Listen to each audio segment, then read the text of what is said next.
Hello, everybody. Welcome to the Buckeye Weekly Podcast. I am Tony Gerdeman, here as always with Tom. Tom, how's it going? Tony, I don't know. It depends. Is it Saturday yet? Because I kind of hope it's Saturday. Is it Saturday yet?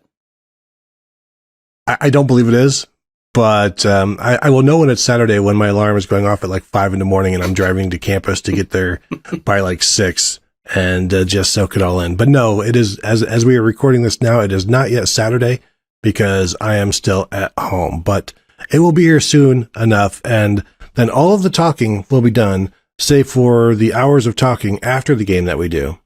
Then it will be done. And it's 12 months of work, effort, discussion, more discussion, projecting, rejecting, conjecturing, and all of those other things. And now it's so close. And Tom, we thought you even came up with this idea. You're like, hey, why don't we do a tail of the tape before the game? Because we do one in the summer and we throw out our best guesses. But now that we know more, why don't we try to be accurate for once? And let's go position by position and see who has the better squad, because there's no other way to tell. Yeah, this is a show we have typically done over the summer or at the end of the spring, and it's all a little speculative, and a lot can change from then until the week of the game.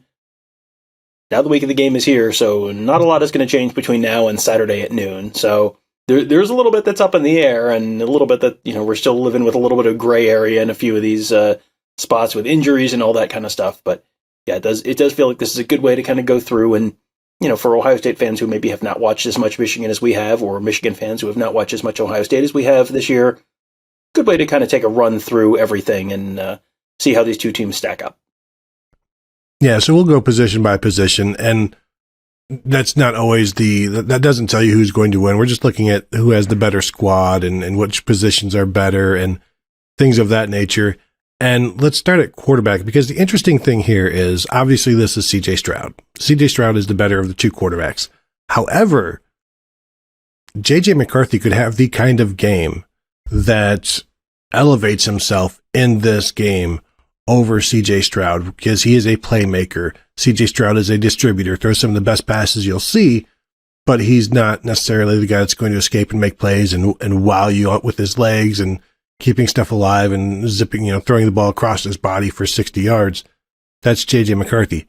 But with just the standard expectations and the way everybody has played, the way the two have played this season, this is CJ Stroud all day long, even though the two players have really, and I'll bring the numbers up, they've had similar passing completions and attempts. If you look at it right now, CJ Stroud has thrown the ball 307 times, and JJ McCarthy has thrown it.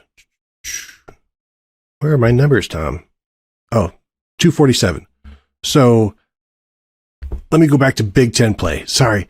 We'll start the show over, Tom. But no, in Big Ten play, because that's where McCarthy has been starting all season long. So in Big Ten play, Stroud, 222 attempts, McCarthy, 213. Stroud, 442 completions, JJ McCarthy, 135. So Stroud has 7 more completions in Big Ten play and about 600 more yards passing. Yeah, and this feels a little bit like we talked earlier in the week about the Troy Smith game in 2004. And this feels like if Michigan's going to win this game, you sort of have the buildup of the Troy Smith game of 2004, where that year it was Chad Henne, and Chad Henne was a freshman, Troy Smith a first-year starter as well. But, Henne had been very effective, and, you look at the total numbers now, and it's like they're not impressive, but it was Michigan in 2004, so they're not, how much is Michigan throwing the ball then? Not that much. You can only pick up so many yards on waggles, Tony. That's just math. So you have that one game where Troy Smith comes in the week before they lost at Purdue in just an absolute garbage fire of a game. Okay. If you don't remember it, picture literally any Ohio State game played at Purdue, and you're pretty much there. So that was the week before. It was a 24-17 game that was not as exciting or thrilling as the score might have indicated. And then Troy Smith comes out and just basically backyard footballs his way into Ohio State, history with, not even 200 yards passing, but 150 or 160 yards rushing, and just kind of making plays, just, the ball player making ball plays. Right now, CJ Stroud is clearly ahead of JJ McCarthy. I don't think this is a particularly difficult one because, if one guy is in consistent Heisman talk and the other guy is viewed as a, real question mark for this game in terms of, is he going to be a positive? Is he going to be a negative? CJ Stroud is the clear winner here right now, but you could see, this could be the JJ McCarthy game in a certain, in a certain set of circumstances, in a way that the 2004 Ohio State Michigan game was the Troy Smith game. And Chad Henne that year, a true freshman starter, caught everybody by surprise and was then like really good, and everybody expected him to be the better quarterback in that game. So it can happen where the young guy just, or the the older guy in Troy Smith, but the less expected guy turns the tables a little bit. So we'll give Ohio State that one. Running back, very interesting as well to me, because if this is Blake Corum healthy. All right, yeah. How are we defining this? Are we defining this with everyone at 100%? Because then it's Michigan. Are we defining it with, the top two running backs in both team are question marks? Because then it's probably Ohio State, because it's, you're probably thinking Mayan Williams is more healthy than Blake Corum. And, if you're discarding the top two guys and just going with who's the number 3 guy who's healthy, then I'm taking Dallin Hayden over CJ Stokes any day of the week. But, if this is 100% healthy Blake Corum, then I think this is a pretty easy Michigan pick. So it kind of depends on how we want to define this. I think we're defining it by who we expect to see Saturday and how we expect to see them. And I don't expect to see Blake Corum healthy. I don't know how healthy we expect to see Donovan Edwards. I think we expect to see a healthy Dallin Hayden and a more healthy Mayan Williams. I think Edwards missing 2 weeks. We saw what Travion Henderson looked like after missing 2 weeks, and it wasn't great. I think you miss 1 week, it's easier for you to bounce back like Mayan Williams I expect him to do. I give this one to Ohio State because even if, even the CJ Stokes and the Isaiah Gash for Ohio State would be like Xavier Johnson and Chip Trainum. Xavier Johnson has a 71-yard run this season. Chip Trainum has like 700 career rushing yards back at Arizona State. So I think the depth Ohio State is better, and at the top they're healthier. And so I think you go Ohio State here. Yeah, I think given what we are expecting, I think you have to, you take the 100% healthy or the one, who the 100% healthy guys are, and then you can assign percentages to, the percentage that I'm sure that Mayan Williams is going to play is higher than the percentage, and play somewhat effectively is higher than the percentage I'd put on Corum. It's maybe even with the percentage for Edwards, maybe a little less.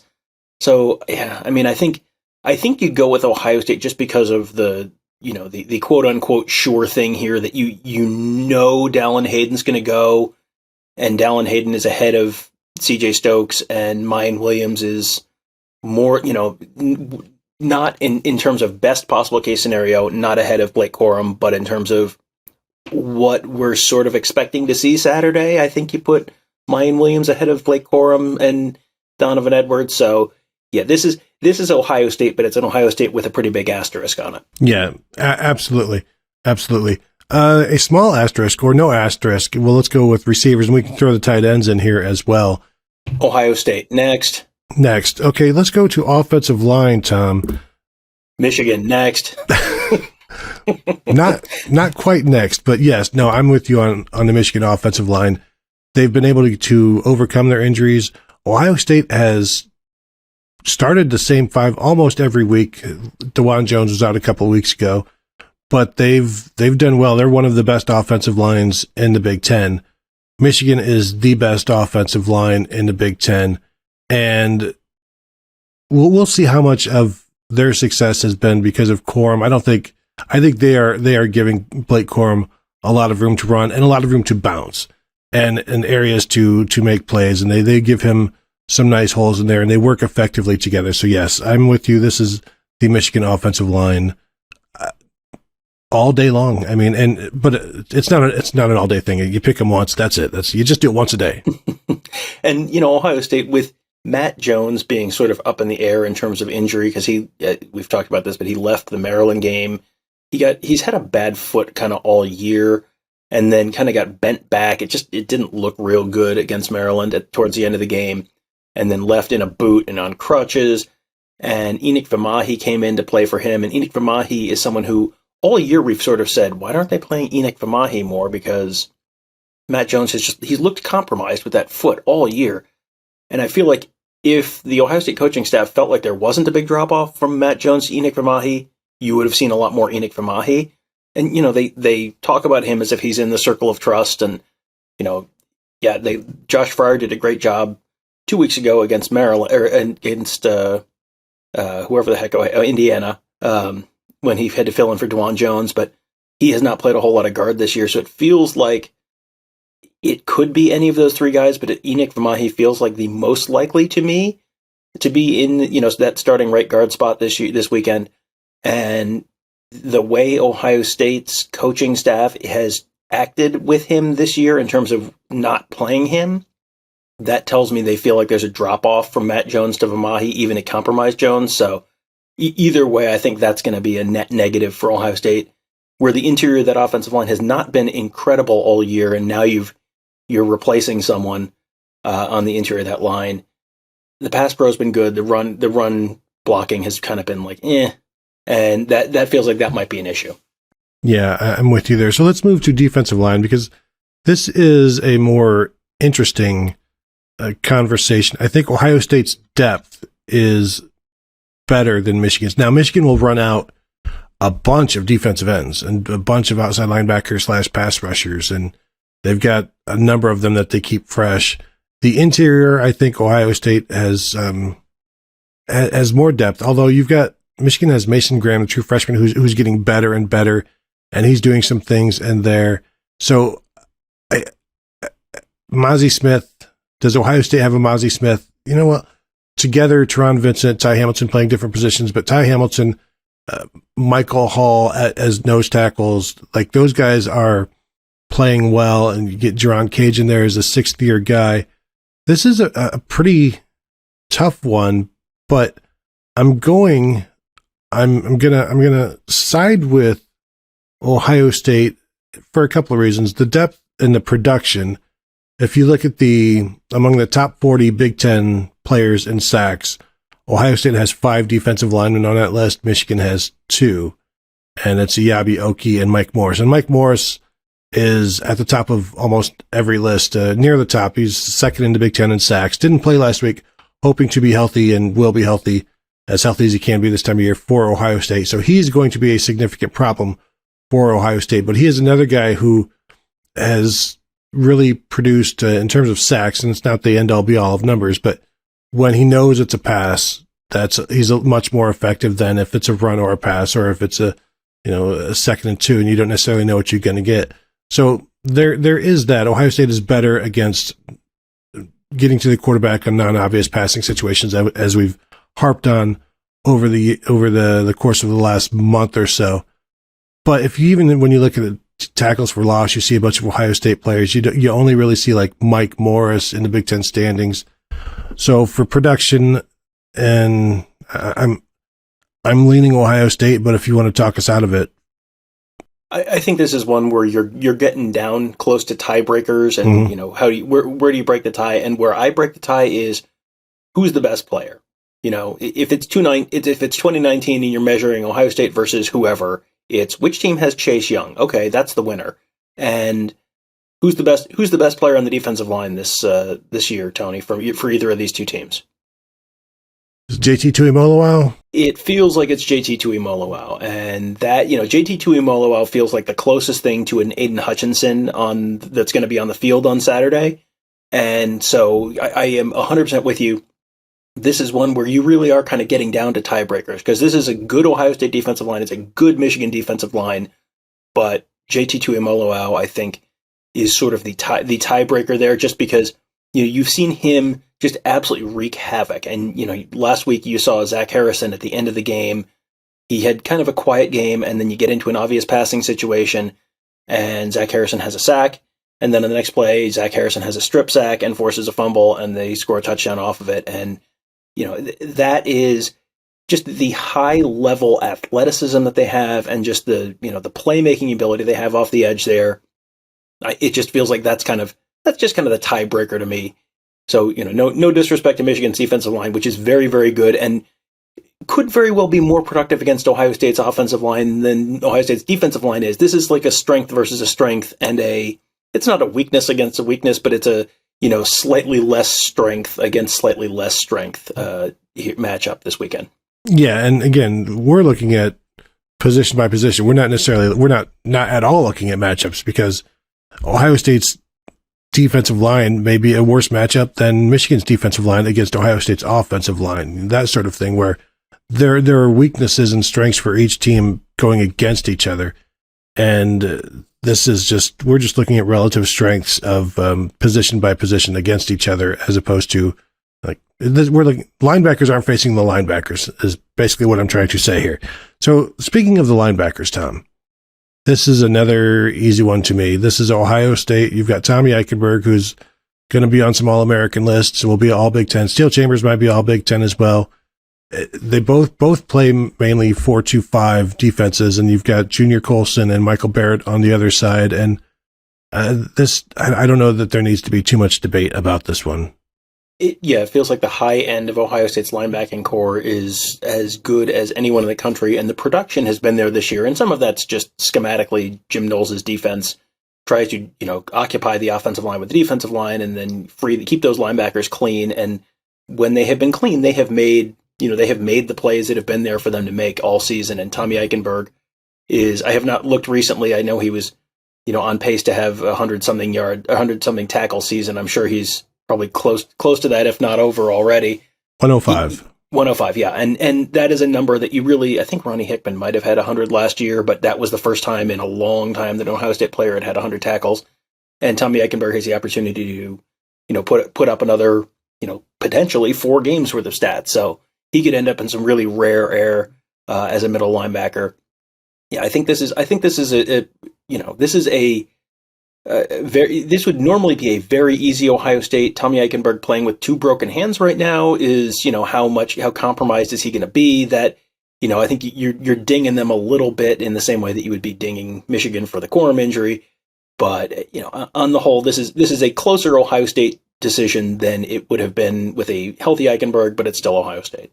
Yeah, and this is something I've mentioned on previous shows, where Michigan's defensive line steals a lot of the tackle stats in the running game that would normally go to the linebackers, whereas Ohio State's defensive line is trying to clog things up, as you said, so the linebackers there to be at the escape hatches and tackle the ball. Tommy Eichenberg leads the Big Ten with 67 solo tackles. That's 11 more than anybody else. It's over twice as many as Junior Colson's 32, who leads Michigan in solo tackles. Colson is 36th in the Big Ten. Steel Chambers has 39 solo tackles, to just give you an idea of the differences and why it's not an outrage to say Ohio State at linebacker. Let's move to corners, Tom. We'll do corners and safeties separately, because let's give Michigan an opportunity to get one. And I don't know that they will, but I don't know. Is this our first push? I feel like Ohio State's corners at their best are better than Michigan's corners at their best. But how often have we seen Ohio State's corners at their best? I think maybe we've seen Michigan's corners at their best more often than we've seen Ohio State corners at their best. So if they're not at their best enough, does that mean they're actually the better corners or the worst corners? This is an interesting one, because it feels like we have just seen a rotating cast of corners at Ohio State. And, I have not gone back and looked at how many different pairs of guys have started at corner for Ohio State this year, or been, the 2 guys who had the most snaps at corner for Ohio State this year. And it feels like there might be like 8 different combinations of guys who have been, the pair of guys, because Ohio State's had a heck of a time keeping guys healthy at that spot. And it feels like everyone's more or less healthy right now. I mean, who's the best corner for Ohio State right now? Cam Brown probably has been the most consistent when he's been on the field, right? Denzel and Cam Brown, I think, and they've started 5 different guys this year. Yeah, I mean, and that's a lot. And, you've started true freshmen, and you had J.K. Johnson, who played one snap last year, and Jair Brown, who was a true freshman starting against, I think, Wisconsin this year. It has been a real mash unit there. But if you've got all these guys healthy now, you have seen Ohio State's corners fail in certain spots, that they have been very vulnerable to that downfield 50-50 pass. You have seen Michigan's corners not victimized as much. So, I think on average, I would have picked Michigan here, but I think, the best, the best of Ohio State's corners are better than Michigan's. I think I might go Michigan here just because, I think Ohio State probably has better players, but the on-field product this year, you can only see so many like 40-yard passes downfield that are, essentially like throwing up a ball in 500 and, someone essentially fair catches it because they just get position and out jump the Ohio State corner. I think, this is one where I'll give it to Michigan, but also I expect Michigan's corners to have a worse day against Ohio State's wide receivers. Like if this was a matchup thing, like Michigan's corners are going to have a worse time on Saturday than Ohio State's are. I think there's an argument for just the inconsistency of Ohio State's cornerback play this year to put them behind Michigan. Yeah, I'm imagining in my head if CJ Stroud is throwing to Ohio State's receivers against both sets of corners, like both teams' corners.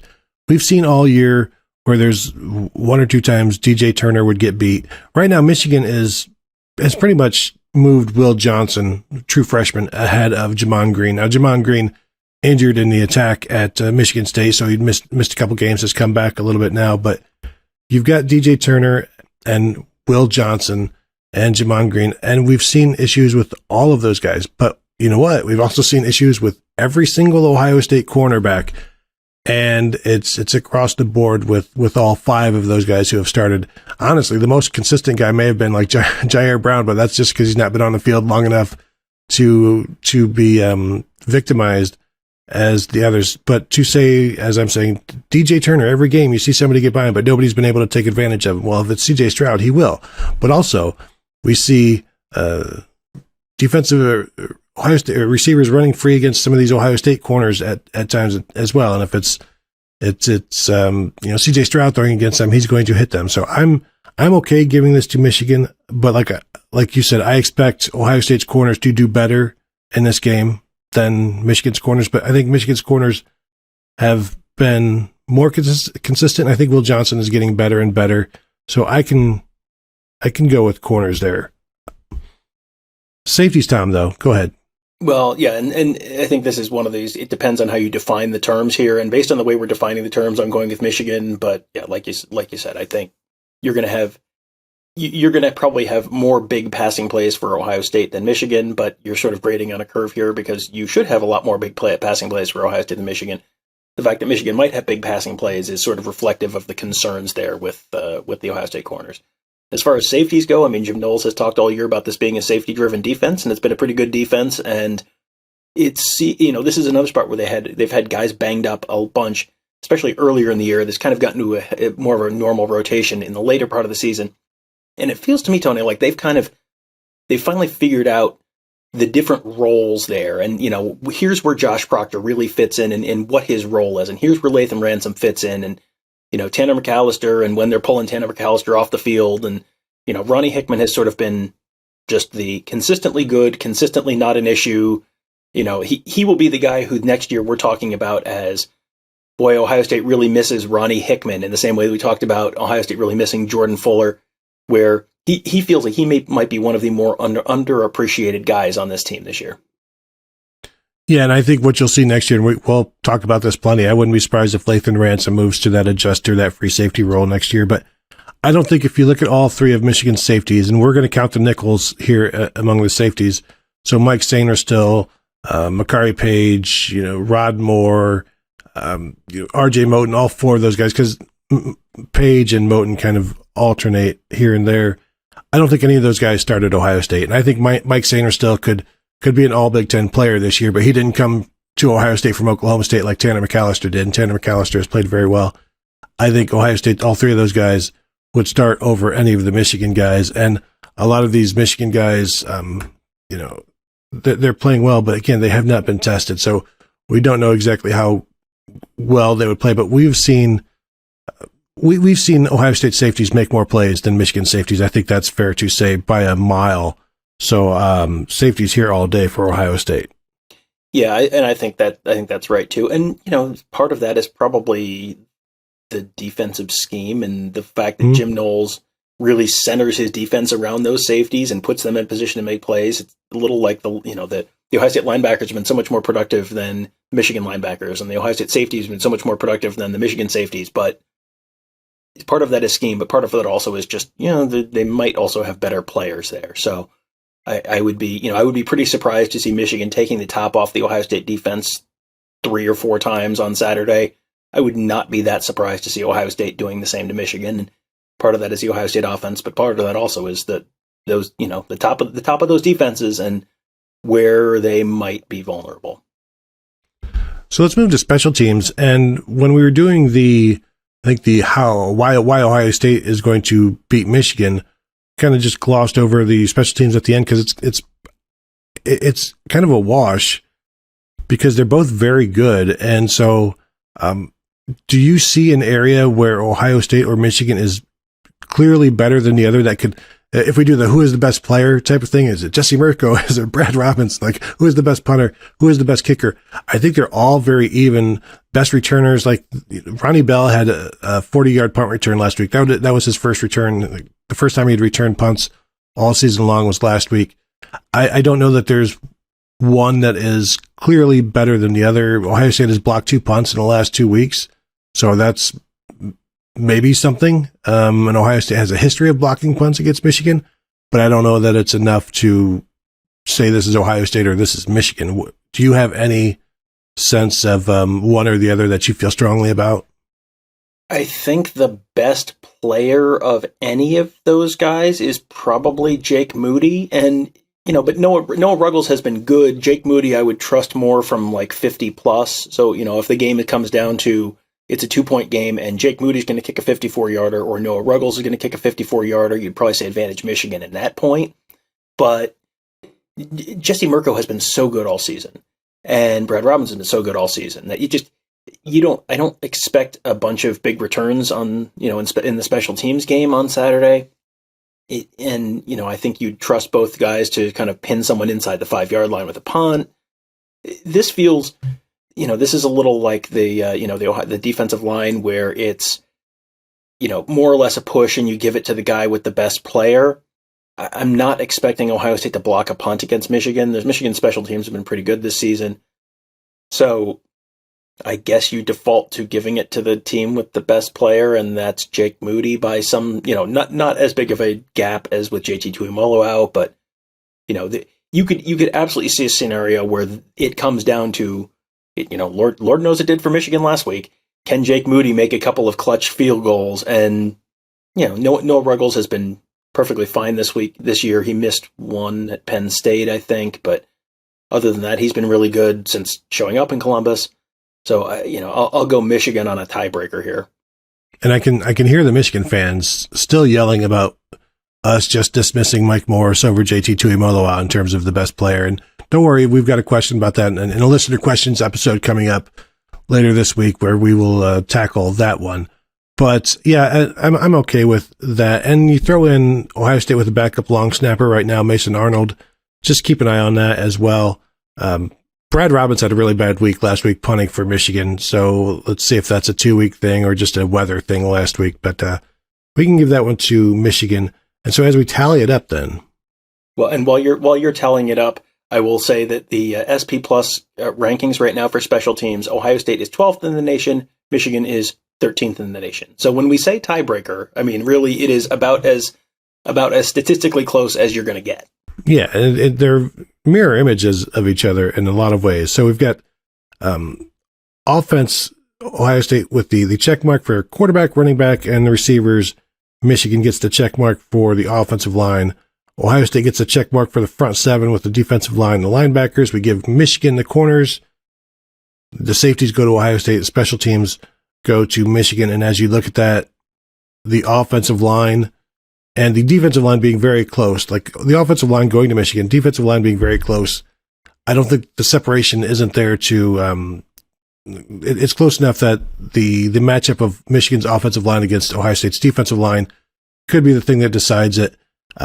So there's your tale of the tape. Tom, any lasting outstanding thoughts that you wanted to throw out there? Just, I think we gave more to Ohio State than Michigan there, but where is this game typically won? In the trenches. So yeah, that this is when we say that we expect this to be a close and very competitive game and not necessarily with a great deal of certainty are we predicting a winner here. This is what we're talking about. Yeah, and when we try to think of scores in our heads, it's still just a bunch of clouds and chainsaws at this point. So that will do it for this episode. I want to thank you all for joining us. As always, you can find us at BuckeyeHuddle.com. Become a member, say hello to us there. Also, you can find us at YouTube.com/BuckeyeHuddle. Go ahead and hit that thumbs up for us there. Subscribe if you like. Hit the bell to be notified so that you'll know when we drop other videos or go live, as we frequently do. So thank you all for joining us, and we'll talk to you guys later.